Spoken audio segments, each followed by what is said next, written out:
Madame, mademoiselle, monsieur, bonsoir. Le 21 octobre dernier, vous vous en souvenez peut-être, un jeune et brillant juge d'instruction, le juge Pierre Michel, était abattu de plusieurs balles de revolver alors qu'il circulait en moto sur le boulevard Michelet à Marseille. L'affaire, à l'époque, avait fait grand bruit, d'autant que l'on savait que le juge Michel s'occupait d'affaires très chaudes, d'affaires de grand banditisme. On avait même parlé à l'époque de la mafia. Et on croyait savoir aussi que le juge Michel était sur le point de faire tomber, comme on disait, des gros bonnets. Mais les mois passant, on s'était imaginé que cette affaire allait connaître peut-être le sort de quelques autres, comme le bar du téléphone, et resterait sans solution. C'était sans doute mal connaître la perspicacité et surtout la ténacité des policiers marseillais. Car c'est à partir d'une simple empreinte digitale que les policiers marseillais ont en effet pu remonter la filière et retrouver les assassins présumés du juge Michel.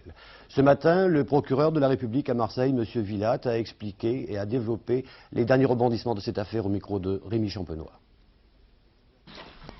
Je vous informe que le service régional de police judiciaire de Marseille, dans le cadre d'une commission rogatoire décernée par M.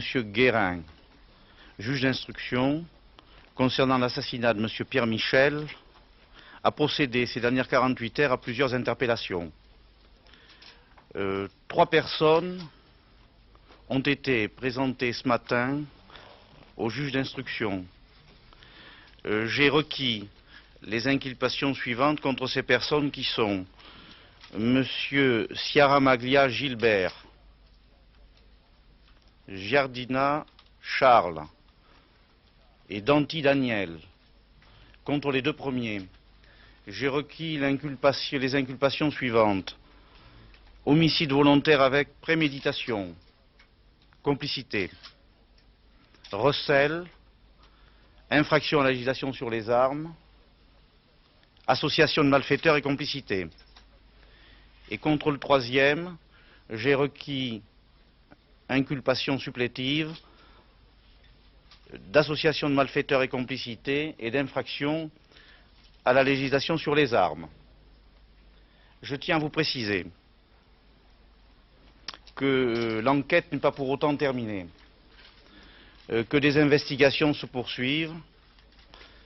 Vous comprendrez que dans ces conditions, je ne puisse vous donner d'autres renseignements et je fais appel à votre sens civique connaissant la nature particulière de cette affaire pour ne pas m'en demander davantage. Je ne manquerai pas de vous donner des renseignements dans la mesure où ils ne peuvent pas nuire le développement de l'enquête judiciaire dès que j'aurai ces renseignements. Je vous remercie, messieurs.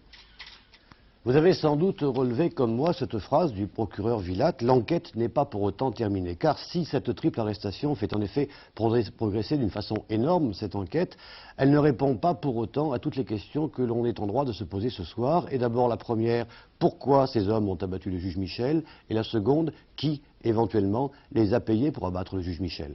À suivre.